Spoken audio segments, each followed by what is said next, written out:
So this is my dad, Paul Scarlett. He was born in Lucy, Jamaica. That's right. Um, and I'm going to be asking him some questions on for my project, for my world history project, about the poverty in Jamaica and living there, etc.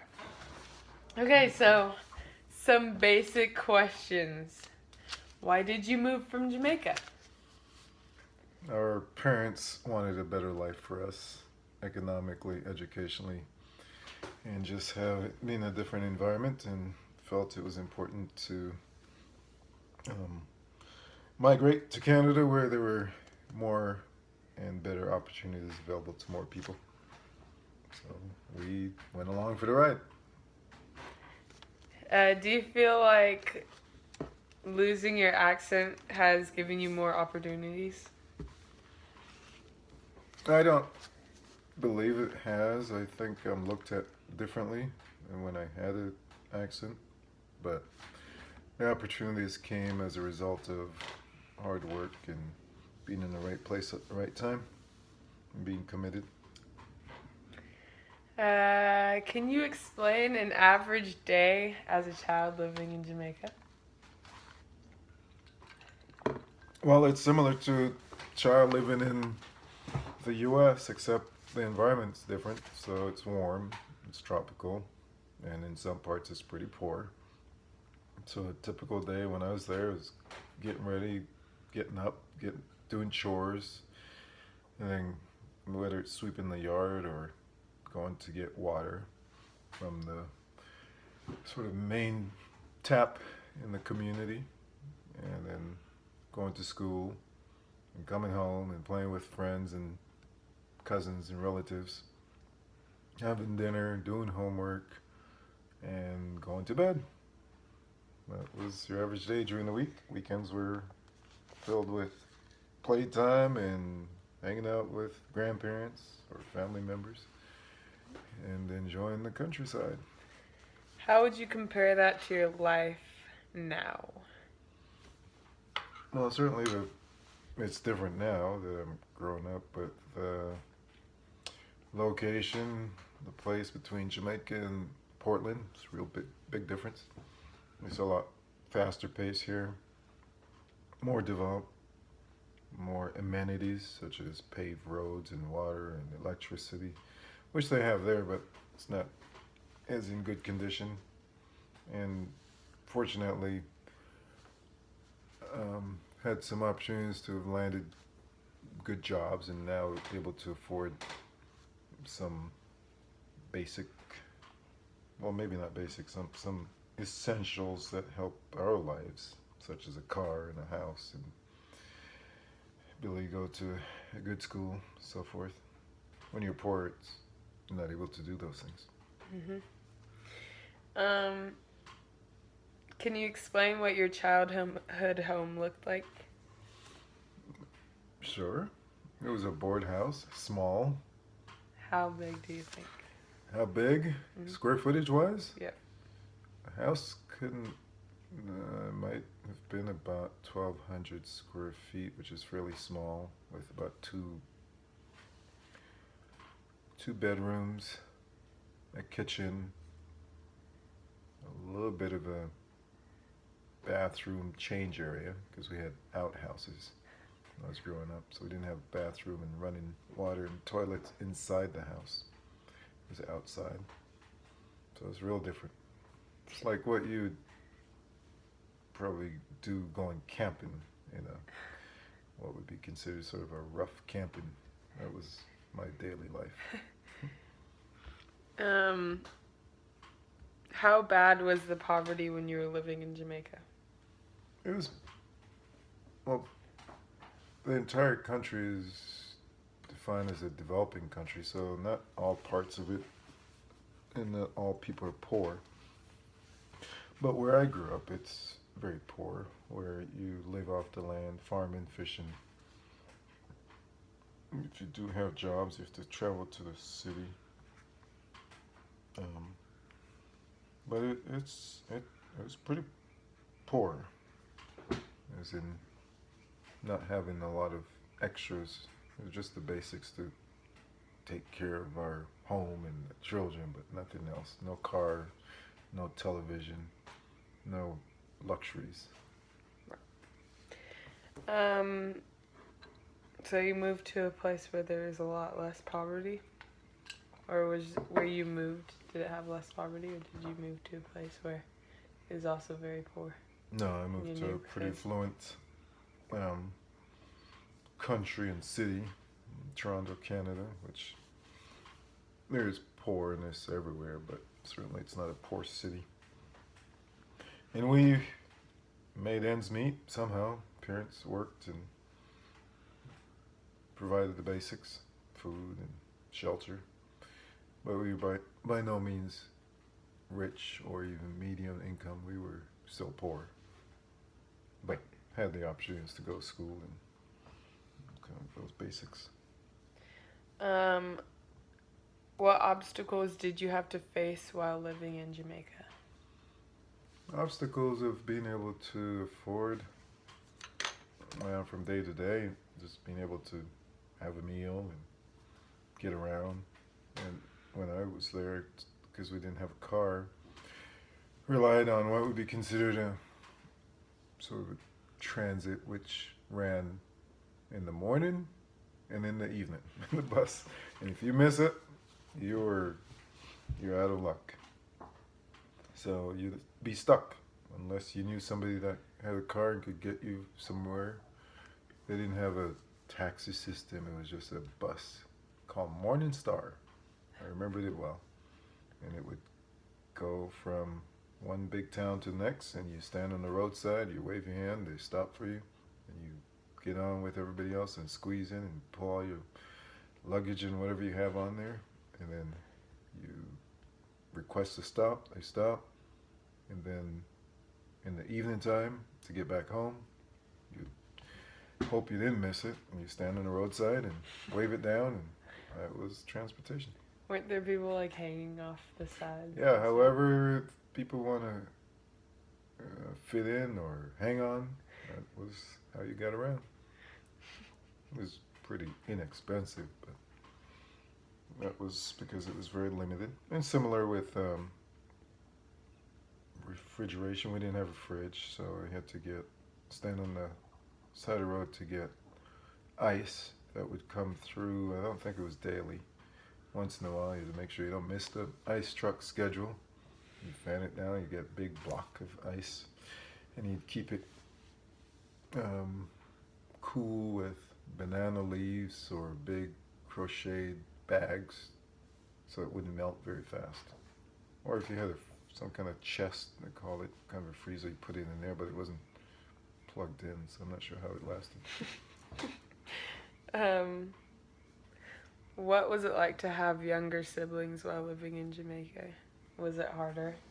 Like, no. It was fun. Well, the amount of siblings that you had. Well, at the time I had 3 others. There was 4 of us in Jamaica. When we went to Toronto, we met with another sibling who was born in Jamaica to my parents while they were in Toronto. Who was born in Toronto. So now there are 5 of us. But growing up with 2 sisters and a brother, that was fun. You know, do regular sibling stuff.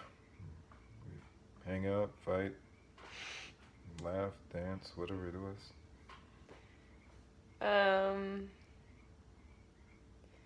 Living in Jamaica, did you have lights? We didn't have Or what's called electricity? current or electricity in our homes when I was growing up, where I grew up. We had street lights, spaced however far apart. And for your home, you had kerosene lamps. And that was something that was pretty common. You'd get the oil, put in the lamps, you light it as soon as it got dark. Had kind of a buzzing sound to it. And it lit our home. So, and there's like two types: the oil with the wick, and this glass, and then the bigger lantern type. And for years, that was how we lit our home, including how we cooked our meals was with wood fires. Didn't have stoves. And later on, I think, yeah, electricity came to that area. That you connect from the street lights to your homes. Did you have very many like clothes, or what did you wear? We had a few, what would be called outfits or school uniforms. Those are special. You put those aside. And then you have things, play clothes and dress clothes or church clothes, but only one or two of each type. You know, have a lot, and maybe a pair of shoes and another pair to run around in. But I don't remember having running shoes and those type of things. Just had shoes, maybe slippers, they call them. What kind of food did you eat?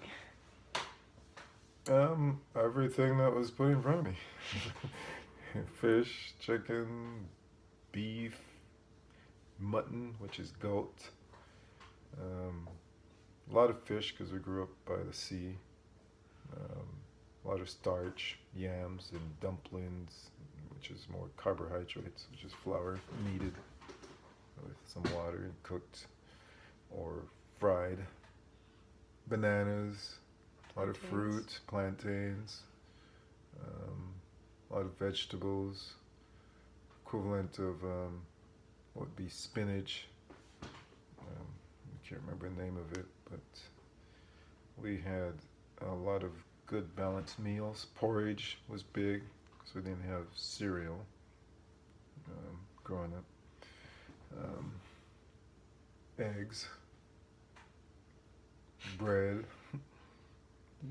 a lot of stuff. Ackee and saltfish, a national dish.